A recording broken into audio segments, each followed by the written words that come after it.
Hello friends, आप सभी भावी शिक्षक भाई बहन को शिक्षा जगत में अग्रसर Surya bright study YouTube channel पर स्वागत है। फ्रेंड्स, आज इस वीडियो में हम सीडीपी के इंपॉर्टेंट क्वेश्चन का प्रैक्टिस करेंगे जो कि आपके आगामी सीटेट परीक्षा के लिए बहुत ही महत्वपूर्ण क्वेश्चन कलेक्शन है। गाइज, आप सभी से छोटी सी रिक्वेस्ट है कि वीडियो को लाइक करें और अपना फीडबैक कमेंट बॉक्स में दें और वीडियो को ज़्यादा से ज़्यादा शेयर करें। और जो भी नए साथी जुड़ रहे हैं प्लीज़ चैनल को सब्सक्राइब करके ऑल नोटिफिकेशन को ऑन कर दें, क्योंकि इस चैनल के माध्यम से हम रेगुलर शिक्षक भर्ती परीक्षा की तैयारी करा रहे हैं। तो गाइज, आज का सेशन स्टार्ट करते हैं। एक बच्ची कहती है धूप से कपड़े जल्दी सूख जाते हैं। वो उसकी समझ को प्रदर्शित करती है। वो किस प्रकार की समझ को प्रदर्शित करती है? प्रतीकात्मक विचार को, अहं केंद्रित चिंतन को, कार्य कारण को या विपर्य चिंतन को? तो क्योंकि ये बच्ची कहती है कि धूप में कपड़े जल्दी सूख जाते हैं। पियाजे के संज्ञानात्मक विकास के सिद्धांत के अनुसार बच्चे ज्ञानेंद्रिय चरण अवस्था में है, अर्थात ये बच्ची ज्ञानेंद्रिय चरण अवस्था में है। और जब बच्चे ज्ञानेंद्रिय चरण अवस्था में होते हैं अर्थात क्रिया और प्रतिक्रिया के संबंध में को वो पहचानने लगते हैं। उदाहरण के लिए जब बच्चे को रोता देखते हैं तो किसी बच्चे को उठान लेना, ये सब ज्ञानेंद्रिय चरण में होता है। तो यहाँ पर क्या होगा गाइज? यहाँ पर हमारा करेक्ट ऑप्शन हो जाएगा कार्य कारण। बच्चा समझ रहा है, वो बच्ची समझ रही है कि ये कारण क्या है, धूप में अगर कपड़ा रखेंगे तो सूख जाएगा। तो ये ज्ञानेंद्रिय चरण अवस्था में है। तो यहाँ पर कार्य कारण ऑप्शन नंबर 3 करेक्ट ऑप्शन हो जाएगा। नेक्स्ट क्वेश्चन है गाइज, पियाजे के अनुसार बच्चों का चिंतन वयस्कों से भिन्न होता है बजाय के, अर्थात यहाँ पर किसके भिन्न होता है, किसके बजाय में, हमें ये बताना है। मात्रा और प्रकार में, आकार और मोटपरकता में, प्रकार और मात्रा में, आकार और किस में? तो यहाँ पर हमारा करेक्ट ऑप्शन क्या हो जाएगा? क्योंकि पियाजे के अनुसार बच्चों का चिंतन वयस्कों से प्रकार में भिन्न होता है। क्या होता है? प्रकार में भिन्न होता है, मात्रा के बजाय। तो यहां पर करेक्ट ऑप्शन नंबर 3 हो जाएगा, क्योंकि पियाजे के अनुसार बच्चे वयस्कों की तुलना में अलग अलग तरीके से सोचते हैं, विभिन्न प्रकार की तरीकों का प्रयोग करते हैं। वे अपने विचारों को समन्वय करके और जो वे जानते हैं तथा वो खोज करते हैं उनके बीच की एक विसंगत के अनुभव को, अपनी अनुभव को प्रस्तुत करते हैं। तो यहाँ पर करेक्ट ऑप्शन नंबर 3 हो जाएगा। नेक्स्ट क्वेश्चन है गाइज, निम्नलिखित में से कौन सा एक आधारभूत सहायता का उदाहरण है?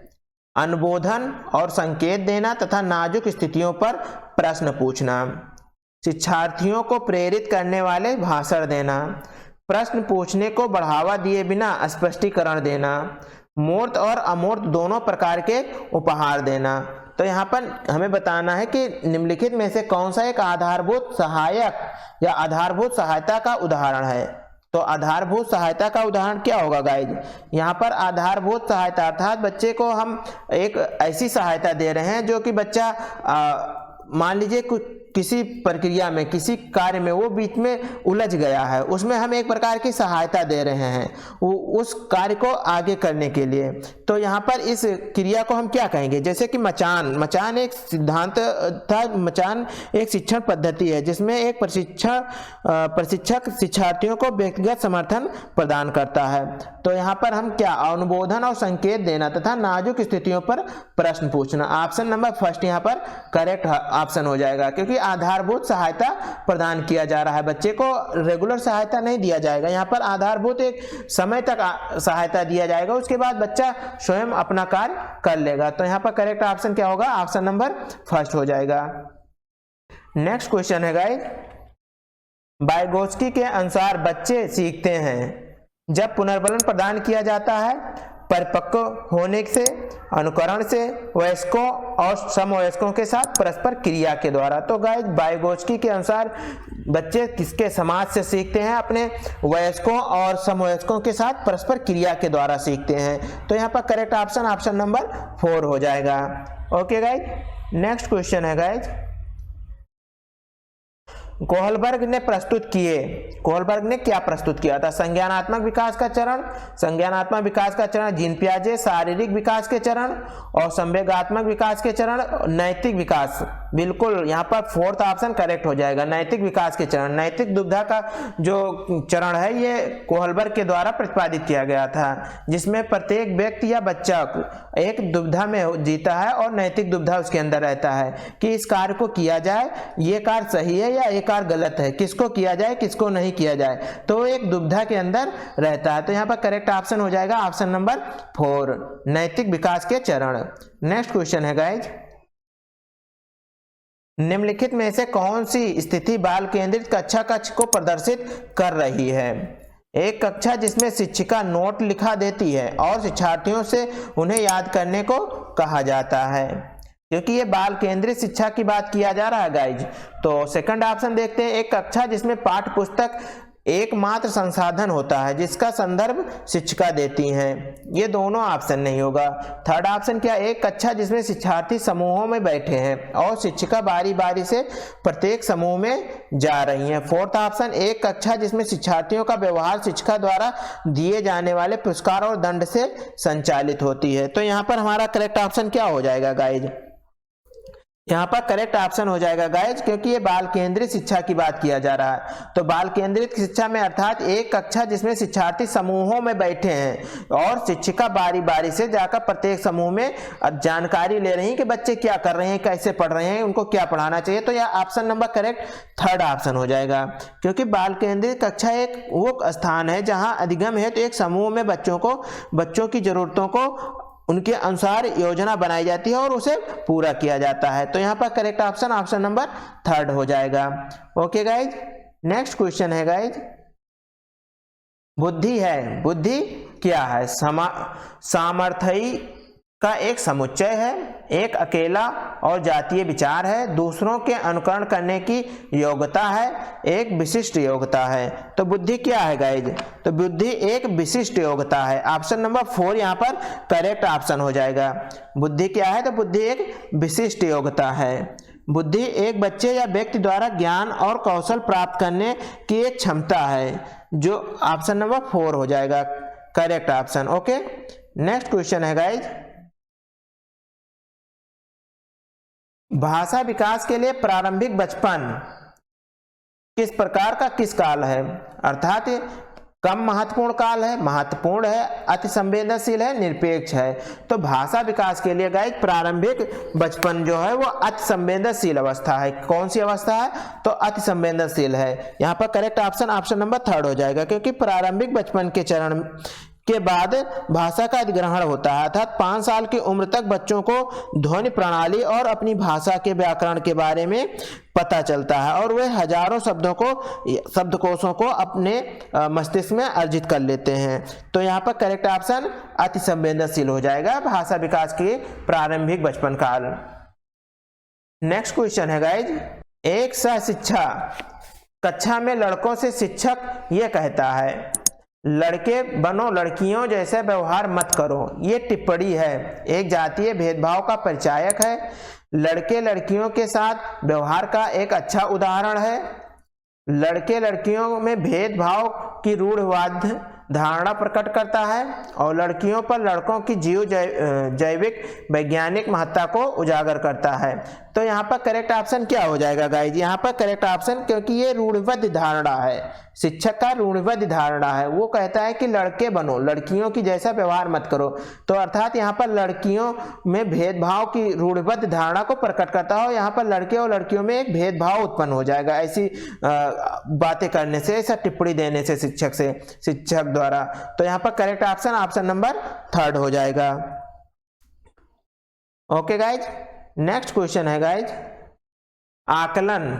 आकलन क्या है? बच्चों को लेबल करने अर्थात नाम देने और वर्गीकृत करने की अच्छी रणनीति है। आकलन अर्थात मूल्यांकन होगा गाइज। मूल्यांकन क्या है? बच्चों में प्रतियोगितात्मक भावना को सक्रिय रूप से बढ़ावा देना, सीखने को सुनिश्चित करने के लिए तनाव और दबाव को उत्पन्न करना, सीखने में सुधार का एक तरीका है। तो यहाँ पर क्या होगा गाइज? सीखने में सुधार का एक तरीका है, अर्थात ये आकलन अर्थात मूल्यांकन मूल्यांकन का वास्तविक रूप क्या होना चाहिए, अर्थात मूल्यांकन क्यों किया जाता है। मूल्यांकन किसी भी चीज को सीखने में सुधार, अर्थात बच्चा कहाँ पर गलती कर रहा है या कोई भी व्यक्ति किस चीज को गलत कर रहा है उसको मूल्यांकन के द्वारा ही हम समझ सकते हैं, और मूल्यांकन के बाद में ही व्यक्ति अपने आप में या स्वयं उसको सुधार सकता है। तो यहाँ पर करेक्ट ऑप्शन नंबर 4 हो जाएगा। सीखने में सुधार का एक तरीका है, आकलन क्या है, तो सीखने में सुधार का एक तरीका है। नेक्स्ट क्वेश्चन है गाइज, निम्नलिखित में से कौन सा एक कथन समावेशन का सबसे अच्छा वर्णन करता है। यह एक विश्वास है कि बच्चों को अपनी योग्यता के अनुसार अलग किया जाना चाहिए। यह एक विश्वास है कि सभी बच्चे कभी कुछ सीख ही नहीं सकते। ये एक दर्शन है कि सभी बच्चों को नियमित विद्यालय प्रणाली में समान शिक्षा प्राप्त करने का अधिकार है, और ये एक दर्शन है कि विशेष बच्चे ईश्वर के विशेष उपहार हैं। तो यहाँ पर करेक्ट ऑप्शन क्या हो जाएगा गाइज, क्योंकि यहाँ पर कह रहा है कि समावेशन का अच्छा वर्णन। अच्छा, समावेशन का अच्छा वर्णन क्या है, ये एक दर्शन है कि सभी बच्चों को नियमित विद्यालय प्रणाली में समान शिक्षा दिया जाए, अर्थात समावेशी शिक्षा दिया जाए। तो यहाँ पर करेक्ट ऑप्शन हो जाएगा ऑप्शन नंबर 3, क्योंकि समावेशी शिक्षा एक ही कक्षा में सभी प्रकार के, अर्थात विकलांग हो या सामान्य बच्चों के लिए, सभी के लिए समान शिक्षा प्रदान करने का कार्य है। इसका लक्ष्य हर बच्चे के लिए ज्ञान, कौशल और जानकारी को बढ़ाना है। तो यहाँ पर करेक्ट ऑप्शन नंबर 3 हो जाएगा। नेक्स्ट क्वेश्चन है गाइज, वंचित वर्ग की पृष्ठभूमि से बच्चों को शिक्षा प्रदान करने के लिए शिक्षक को क्या चाहिए, उन्हें बहुत सा लिखित कार्य दें, उनके बारे में अधिक जानकारी जुटाने का प्रयास करें और उन्हें कक्षा में होने वाली चर्चा में शामिल करें। उन्हें कक्षा से अलग बिठाएं, उन पर ध्यान ना दें क्योंकि वे दूसरे शिक्षार्थियों के साथ अंतःक्रिया नहीं कर सकते। तो ये 3 ऑप्शन तो हमारे नेगेटिव थे, एक ही पॉजिटिव आंसर था, उनके बारे में अधिक जानकारी जुटाएं और उन्हें कक्षा में होने वाली चर्चा में शामिल करें। ऑप्शन नंबर 2 यहाँ पर करेक्ट ऑप्शन हो जाएगा, क्योंकि यदि एक शिक्षक अपने अक्षम छात्र जो कि वंचित क्षेत्र का छात्र है उसको सफलता प्रदान करना चाहता है तो उसे अपने अन्य छात्रों के साथ मिलजुल कर साथ में बैठाकर उसे पढ़ाया जाए तो वो एक अच्छा बेहतर कार्य कर सकता है, वो अपने कार्य को प्रोत्साहित हो सकता है कार्य के द्वारा। तो यहाँ पर करेक्ट ऑप्शन नंबर 2 हो जाएगा।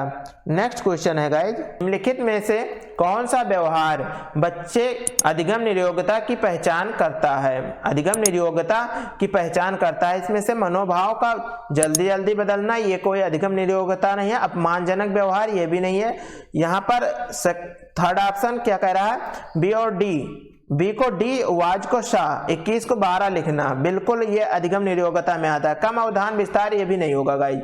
यहाँ पर केवल हमारा 3rd ऑप्शन जो कि क्या हो जाएगा, ये डिसलेक्सिया ग्रसित है बच्चा, अर्थात वो बी को डी लिखता है और वाज को शाह लिखता है, 21 को 12 लिखता है। तो ऐसे अधिगम नियोग्यता को हम क्या कहते हैं, डिसलेक्सिया कहते हैं। तो करेक्ट ऑप्शन नंबर 3 हो जाएगा। नेक्स्ट क्वेश्चन है गाइज, एक बच्चा जो आंशिक रूप से देख सकता है बिना किसी विशेष प्रावधान के उसे नियमित विद्यालय में डालना चाहिए, उसे शिक्षा नहीं देनी चाहिए क्योंकि वो उसके किसी काम की नहीं है, उसे अलग संस्थान में डालने की आवश्यकता है, विशेष प्रावधान करते हुए उसे नियमित विद्यालय में रखना चाहिए। तो यहाँ पर करेक्ट ऑप्शन क्या होगा गाइज, यहाँ पर करेक्ट ऑप्शन नंबर 4 हो जाएगा, क्योंकि ये बच्चा आंशिक रूप से देख नहीं सकता है, ये पूर्ण रूप से अंधा बच्चा नहीं है, ये आंशिक रूप से आंखों में कोई प्रॉब्लम है। तो यहाँ पर विशेष प्रावधान, अच्छा उसके लिए विशेष व्यवस्था किया जाए और नियमित विद्यालय में रखा जाए तो वो बेहतर कर सकता है, अच्छा सीख सकता है। तो यहाँ पर करेक्ट ऑप्शन नंबर 4 हो जाएगा। नेक्स्ट क्वेश्चन है गाइज, सीखने वाले के संवेगों से प्रभावित नहीं होता है, संवेगों से क्षीण संबंध रखता है, सीखने वाले के संवेगों से स्वतंत्र है और सीखने वाले के संवेगों से प्रभावित होता है। तो यहाँ पर करेक्ट ऑप्शन क्या होगा गाइज, सीखना ये आमतौर पर सीखने वाले के संवेगों से प्रभावित होता है, जो कि हम कह सकते हैं कि जिस प्रकार से व्यक्ति के अंदर संवेग उठेगा उसी प्रकार से वो उस चीज को सीखेगा। यदि बच्चा अधिक सीखने की रुचि ले रहा है तो उसके अंदर संवेग भी अधिक होगा सीखने के लिए। तो सीखना सीखने वाले के संवेगों के द्वारा प्रभावित होता है, संवेगों से प्रभावित होता है। ऑप्शन नंबर 4 यहाँ पर करेक्ट ऑप्शन हो जाएगा। ओके गाइज वीडियो सेशन कैसा लगा है प्लीज कमेंट करके अपना फीडबैक दीजिए और वीडियो को लाइक और अपने दोस्तों में शेयर करें। और जो भी नए साथी जुड़े थे प्लीज चैनल को सब्सक्राइब करके ऑल नोटिफिकेशन को ऑन कर दें, क्योंकि इस चैनल के माध्यम से हम रेगुलर शिक्षक भर्ती परीक्षा की तैयारी करा रहे हैं। Okay, thank you very much.